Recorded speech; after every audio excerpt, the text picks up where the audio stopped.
Hey friends, what's up? Ash here. Welcome back to Gents.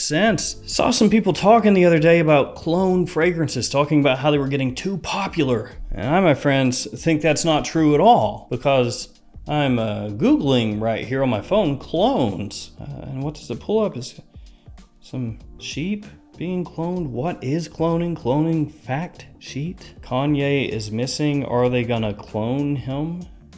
Okay, just stop searching for now. But yeah, fragrance clones, they're more popular than ever. There are legitimately new fragrance clones dropping every single week, it feels like. You have crazy amounts of clone brands out there at this point. You've got the big boys, the Armafs, the Afnans, the Latafas, the Alharamains, but that's not it. You have all kinds of brands popping up and advertising on Facebook, on Instagram, on YouTube, everywhere. So today that's what we're doing. We're talking clones. Let's jump into it.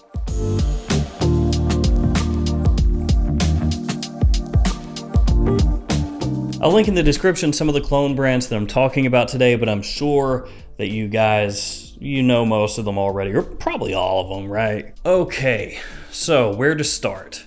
Just kind of flying by the seat of my pants here, honestly. Didn't really think any of this through beforehand, but that's the best way to do it. So I guess let's start back with my first introduction to clone fragrances. Now, back before I even had a YouTube channel, I used to trawl the forums online.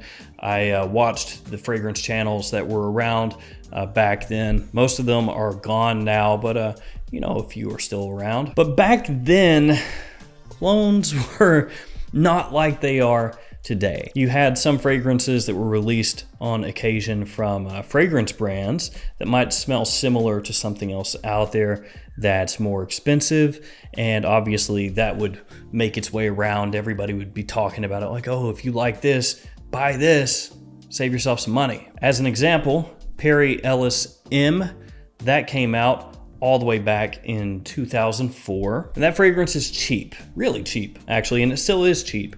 For a while, years ago, you could find it semi-regularly at Ross's and TJ Maxx and stores like that.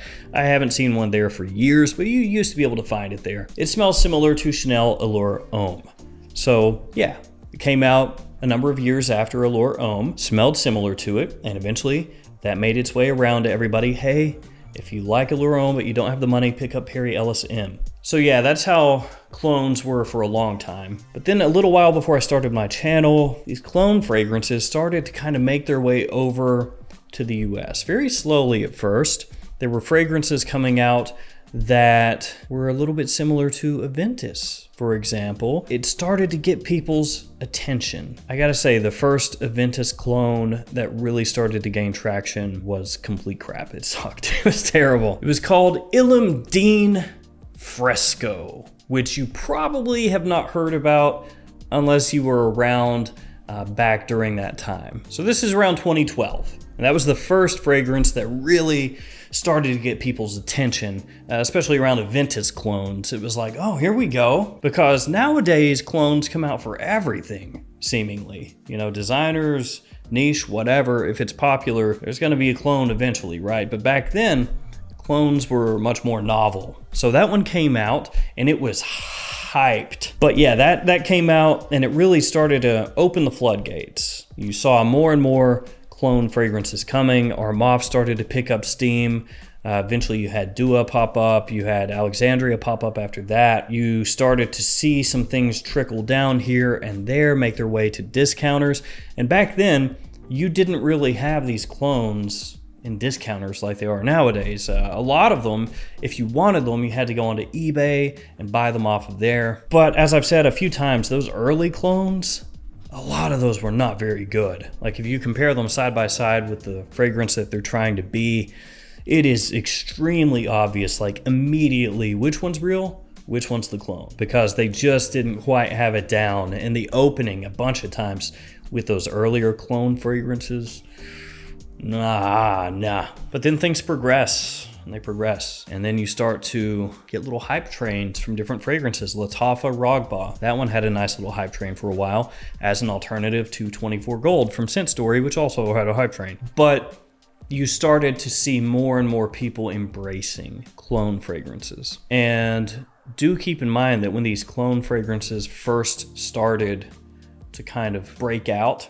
if you want to call it that, there was a big pushback. And as time went on, they became so ubiquitous, the clone fragrances, kind of moving into like today, that doesn't really carry that stigma anymore. And a big reason of that is because the clones have improved a bunch, especially over, I would say, the last couple of years. A lot of these newer clone fragrances that I've been smelling are just ridiculously good, frankly, for the price point you can pick them up at. And it's gotten to the point with some of these that they're legitimately getting you like 90% of the way there for 10% of the cost. You add that up, 90 plus 10, that's 100%. Some of these in the air, even if you are a fragrance connoisseur, you would be hard pressed to tell the difference. Like if you met somebody in person and they walked by you and they were wearing like Rare Carbon, which is an ombre leather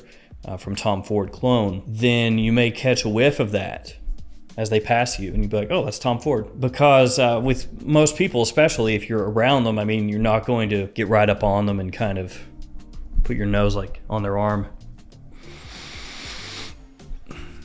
Smells 96% like Tom Ford. Is that the real deal or not? Of course, they would just be like, oh yeah, it's the real deal. And you'd be like, okay, cool. But truly, a lot of these fragrances coming out are just so close. And some of you guys have pointed that out and have said, well, at what point does this really screw up what these fragrance brands are doing, especially the higher end fragrances? Because if they spend all this money developing the fragrance and they come out with the fragrance, and then 3 months later, you know, Armaf or Lattafa or somebody comes out with their version and it gets very close to that scent for 10% of the price, where does that leave the actual creators in all this? And that's not a question I have an answer for because, of course, I don't see the sales from the companies, right? And also do keep in mind, this is something that sometimes we forget, but the fragrance community, like the people that really are into it, talking about it all the time and stuff like that, it's just such a tiny portion of the community at large. So while you might look at the sales of Lattafa Camra and be like, oh, well, Camra is selling like crazy, I bet that's really hurting Killian with Angel Share. It's probably not. It's probably not at all. But I would think it actually has a smaller effect overall, at least at this point, than you might guess. And I would imagine that there's a lot of carryover too of people that buy the clone first and then eventually save up money and buy the real deal. That happened a lot with Aventus clones. People would buy Club de Nuit Intense Man or L'Aventure, something like that. And then down the line, they would pick up their bottle of Aventus. So you do have that possibility. And none of us, you know, you or I really know how much the effect of these clones really is. Now, what are my general feelings on clone fragrances? Do I have anything against them? Absolutely not. And I'll tell you why. Back when I was in my teenage years, my 20s, I didn't have a lot of extra money. I was working at Taco Bell, you know, I was working at KFC, I was working at the arcade, at the mall. I was doing some installations for Lowe's, you know, I was doing a lot of different things. I didn't have a whole heck of a lot of money, but I still liked fragrances. It was something I was really interested in as a hobby, right? So it can be frustrating if you have absolutely no spending money and maybe you sample a fragrance, Baccarat Rouge, Angel Share, Aventus, whatever, it doesn't matter. And you're like, man, I love this so much. I wish I could have something like this, but there's just no way that I can afford it. Back then, had clones been as prevalent as they are now, I would have been buying them like crazy. Like I'm telling you straight up, I would have been picking those up. You know, I would have a solid clone collection. Because back then, especially, a $300 purchase for a fragrance bottle was just not in the cards. It was not gonna happen. It would be so hypocritical for me to sit here and say, oh, it's wrong. Nobody should support this. Because I would have been supporting it hand over fist. Now, nowadays, do I wear clone fragrances day to day? No, unless I'm gonna review it. If I'm gonna review it, then yeah, I will for sure. But otherwise, I'm wearing usually one of my discontinued ones, or one of the niche fragrances I like, or, you know, one of my just easy reach designers that I like to go for. You know, just something mass appealing. Now, there's a couple of clones that are top notch, and yeah, I might wear those from time to time. Like Kamra, I like a lot. So yeah, back in the day, I would have had them like crazy. So I'm never, ever, ever, ever going to crap on somebody for having and wearing clones. I know other people out there will say that, you know, it's ripping off the other companies, it's ripping off people's hard work, their artistry, and you have a point. You have an argument to be made there, and you can choose not to support clone houses because of that. And I would say that's well within your right. That's totally okay. And one thing that I would like to see so much more of as far as clones goes is stuff like this. Starmin Nebula. This is a clone of Pure Malt from Mugler, a discontinued designer fragrance. At this point, if you want to buy Pure Malt, you have to pay out the nose at eBay, which is a complete catastrophe that fragrance would be discontinued, but that's how the world works. I would love for fragrance brands to do more of this. Gucci Envy, Gucci Rush, Gucci Pour Homme 1, Gucci Pour Homme 2. Gucci, what is your problem? Aqua Fahrenheit, Fahrenheit Absolute, Dolce & Gabbana by Man. Oh yeah, the original Dolce & Gabbana Pour Homme pre-reformulation. I mean, you can just keep going down the list. Like, every designer house has fragrances that I would love to see brought back. Lana Vida L'Homme Frozen Cologne, yes. For springtime, sign me up. So seeing this gives me hope that these brands will kind of revive some of those dead fragrances that so many people love that are just prohibitively expensive. I frankly don't even care how the presentation looks, as long as what's inside here reminds me of that discontinued fragrance I love. That is what I want. But yeah, just to button everything up, because I can just ramble and talk about this forever, and I've already been talking for so long. As far as clones go, they're getting better and better. And at this point, with how quickly they're getting better, they're here to stay.